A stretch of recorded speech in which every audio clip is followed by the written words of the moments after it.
Good morning. Welcome to pre market roar by Reliance trading academy. So कल Fed का rate hike का announcement हो गया।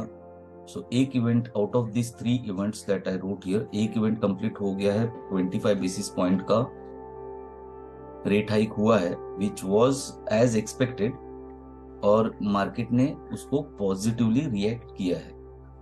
शुरू में काफी बेरिश था मार्केट, बट जैसे ही रेट अनाउंसमेंट हुआ उसके बाद में मार्केट ने बुलिश मोमेंट किया और ग्रीन में क्लोजिंग दिया है। सो अगर ये मोमेंटम कंटिन्यू रहता है तो ये ट्रेंड लाइन का सपोर्ट लेते रहेगा मार्केट, और ऊपर की तरफ डाउ जोन्स को 34,400 से लेके 500 का एक टारगेट जो है वो मेरे ख्याल से आज और कल के दिन में हमें ये टारगेट्स अचीव होते हुए दिख सकते हैं। प्राइस एक्शन की बात करें तो यहाँ पर एक रेजिस्टेंस है, ठीक है।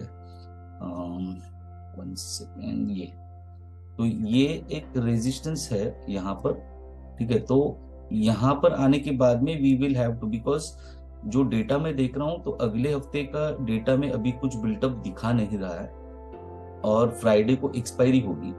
तो फ्राइडे तक we can expect market to reach up to these levels, and वहां से फिर हमें अगले हफ्ते की एक्सपायरी में क्या डेटा बिल्टअप होता है उस हिसाब से will have to take our stance. But as of now, because of the positive sentiments in the market, we can expect the markets to rally further for the further targets of 34,400 and 500. If it continues, then we can go ahead to 34,600 से लेके 34,700, okay? और फिर वहां से हमें अगला movement के लिए we'll have to wait for the data to be developed. Similarly, S&P 500 ने भी कल अच्छा खासा रैली किया। शुरू में बेरिश था मार्केट, फिर बुलिश हो गया after the Fed rate announcements. और जो हमने टारगेट्स मार्क किए थे 4,150 के, ठीक है, 4,150 का जो टारगेट हमने मार्क करके रखा था वो कल इवेंचुअली अचीव हो गया है। ये रैली अगर कंटिन्यू होती है तो अगले ऊपर के जो टारगेट्स दिख रहे हैं S&P 500 के लिए वो 4,200 से लेकर 4,300 तक के टारगेट्स दिख रहे हैं, जो कि नेक्स्ट वीक तक मैं एक्सपेक्ट करूंगा कि 4,300 तक मार्केट रैली कर सकता है as far as S&P 500 is concern. और ये जो हमने ट्रेंड लाइन ड्रॉ किया है ये होगा, अगर जो कोई भी लॉन्ग पोजीशन लेके काम करेगा उनके लिए ये ट्रेंड लाइन के ऊपर जब तक मार्केट सस्टेन करता है, once again like to show you in the smaller time frames, okay. तो ये ट्रेंड लाइन के ऊपर जब तक मार्केट सस्टेन करता है अपने आप को, तब तक we can hold our long positions, okay. Obviously ये ट्रेंडिंग सपोर्ट मैंने ड्रॉ किया है, साइमल्टेनियसली कोई अगर ट्रेंडिंग रेजिस्टेंस भी ड्रॉ करे तो इंटरिम प्रॉफिट्स बुक करने के लिए भी वो अच्छी आदत होती है। तो ये ट्रेंडिंग रेजिस्टेंस होगा, ओके। तो यहाँ से हमें एक बार फिर से रिट्रेसमेंट मिल सकता है, but eventually I think that 4,200 will be achieved within today or tomorrow's working time. SGX bearish दिखा रहा है, काफी अलग अलग न्यूज आ रहे हैं। कल भी मार्केट, ऑब्वियसली देखो अक्सर हम बजट के दिन वोलेटिलिटी देखते हैं। कल का जो बजट था उसका रिएक्शन मार्केट में पॉजिटिव था, मार्केट ने उसे पॉजिटिवली लिया था। बट 2 बजे के बाद में जो कुछ न्यूज आई और उसके बाद में जो सेल ऑफ शुरू हुआ, one of the most volatile days we experienced yesterday. So it is very difficult for, मतलब जिस ट्रेडर को या जिस इन्वेस्टर तो फिर भी very safe, if you have long term perspective then there is no need to worry, okay. अब ये मैं सारा अगर डिलीट करता हूं, let us go to Nifty, okay. So Nifty में we can see that we have a down trend going on, okay. तो ये डाउन ट्रेंड जारी है, और ये डाउन ट्रेंड में हमें रेगुलरली ये रेजिस्टेंस फेस कर रहे हैं। तो कल भी बिल्कुल वही रेजिस्टेंस को टच करके मार्केट ने रिएक्ट किया। देखो न्यूज मैं हमेशा ये बोलता हूँ कि जो भी न्यूज होता है वो एक बहाना होता है मार्केट को रिएक्ट करने का, बट न्यूज भी ऐसे टाइम पे रिलीज होती है अक्सर कि जब प्राइस किसी प्रोमिनेंट रेजिस्टेंस या सपोर्ट पर पहुंचे, ऐसे ही टाइम पे न्यूज बाहर आती है। अब इसके बीच में क्या कोरिलेशन है वो भगवान भगवान ही जाने। वैसे तो सब लोग जानते हैं बट मैं बोलूंगा नहीं एनीवेज। तो ओवरऑल अगर प्राइस एक्शन की बात करें निफ्टी बैंक निफ्टी दोनों में भी, तो प्राइस एक्शन के हिसाब से बहुत ही ज्यादा बेरिश सेटअप फिर से एक बार बना हुआ है।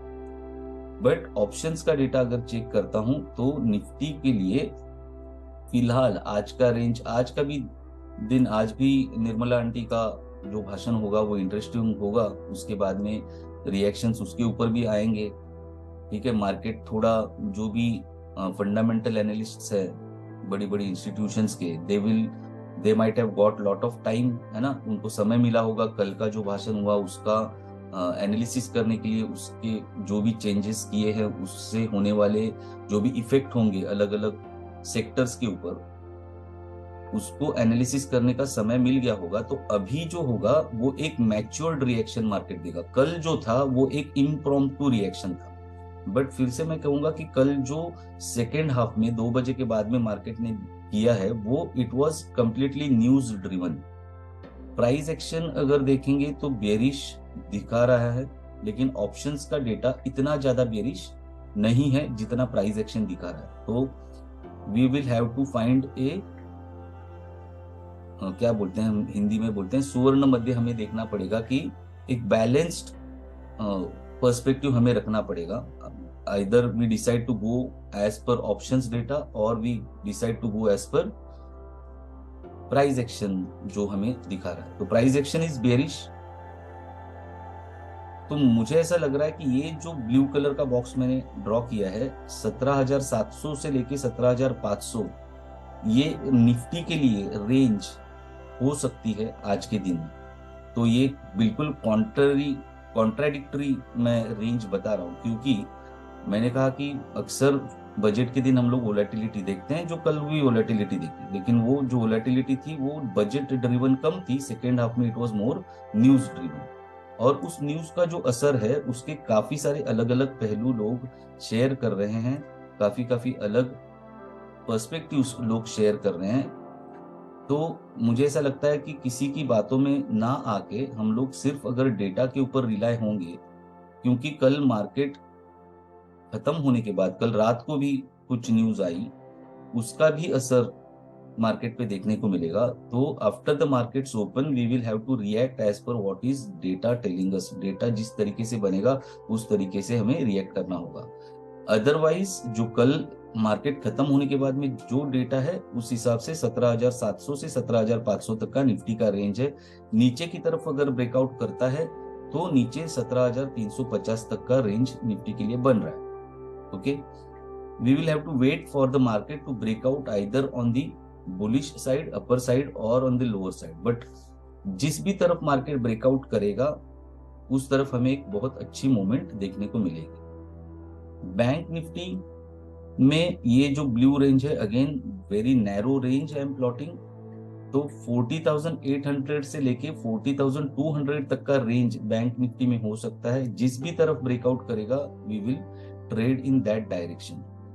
ऊपर की तरफ जो प्रोमिनेंट रेजिस्टेंस है बैंक निफ्टी के लिए वो 41,500 का है, और एक नॉमिनल फर्स्ट रेजिस्टेंस जो है वो 41,200 का है। अगर थोड़ा सा अगर मैं एग्रेसिवली ट्रेड करना चाहूं इस सिचुएशन को, तो अगर बैंक निफ्टी मुझे इस रेंज में मिलता है, कहीं पर भी 41,500 के बीच में या उसके पास मुझे मिलता है, तो मैं एक शॉर्ट पोजीशन इनिशिएट कर सकता हूं, but it will be very very highly risky trade.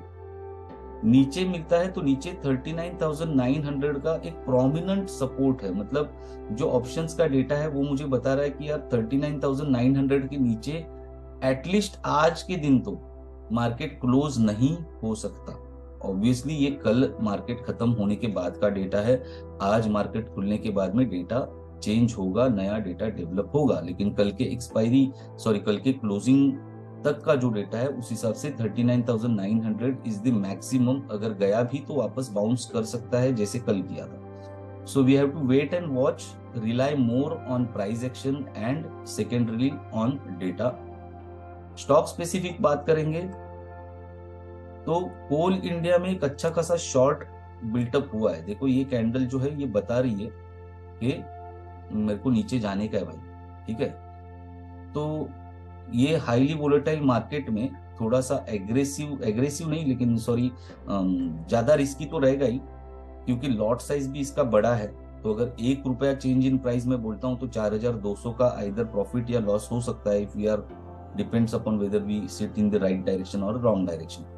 So lot size बड़ा होने के कारण थोड़ा ज्यादा रिस्की हो जाता है। बट ये जो रेंज है 225 से लेके 230, और मेरा ऐसा मानना है कि इंस्टीट्यूशंस जो है वो एक एक छोटे छोटे पैसे का भी हिसाब रखेंगे।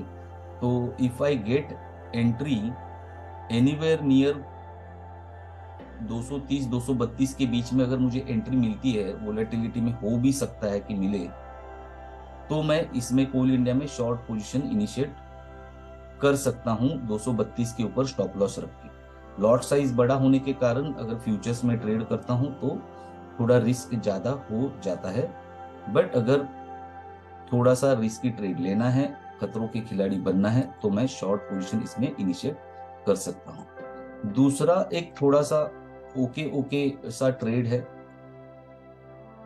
इसका ब्रिटानिया का डेटा थोड़ा सा बेरिश ज्यादा लग रहा है मुझे। तो अगर इसका सिर्फ 200 का लॉट है तो ऑब्वियसली प्राइस रेंज बड़ी हो जाएगी। अगर मुझे 4,400 और 4,000, ये जो मैंने बॉक्स ड्रॉ किया है, ठीक है, 4,400 और 500 के बीच में से, मतलब अप्रोक्सीमेटली जैसे ये टेंटेटिव यहाँ पर हाइज जो बने हैं वो 4,450 के करीब बने हैं, तो 4,450 के आसपास अगर मुझे एंट्री मिलती है, ठीक है, तो इसमें भी ब्रिटानिया में मैं एक शॉर्ट पोजीशन फेब्रुअरी फ्यूचर्स में इनिशिएट कर सकता हूं। मुझे ऐसा लग रहा है कि ब्रिटानिया को काफी नीचे आना पड़ेगा over a period of time, gradually एक बार तो उसको 4,000 तक आना पड़ेगा। तो नीचे की तरफ मेरा ये टारगेट बन सकता है, not intraday but positional. Obviously अगर प्राइस मेरे डायरेक्शन में आना शुरू होता है तो हम स्टॉप लॉस ट्रेल करते ही जाएंगे, क्योंकि ये जो ट्रेंडिंग सपोर्ट आपको दिख रहा है, हो सकता है प्राइस यहां से भी सपोर्ट ले ले। तो this will become my first target. Okay, let's see how it works out. Okay, तो फिलहाल आज के प्री मार्केट में इतना ही, फिर मिलेंगे कल के प्री मार्केट में with Reliance trading Academy. Thank you very much, take care, trade safe, trail your stop losses, don't take the position sizes that you cannot digest। Okay, मतलब अपना रिस्क एपेटाइट देखकर अकॉर्डिंगली पोजीशन साइज लीजिए। अगर intraday काम करना है तो futures में काम करने के बदले आप कैश सेगमेंट में, बिकॉज कैश सेगमेंट में you can decide your own quantity, what quantity you can trade. तो फ्यूचर्स को और ऑप्शंस को अवॉइड करके अगर आप कैश में काम करेंगे, अपना रिस्क एपेटाइट देखकर क्वांटिटी डिराइव करके, या तो फिर अगर आप फ्यूचर्स में आप ट्रेड कर रहे हो तो आपको हेज करनी पड़ेगी positions to reduce your risk. Okay, all the best, trade safe, take care, don't forget to like, comment, share and subscribe. See you tomorrow, bye bye.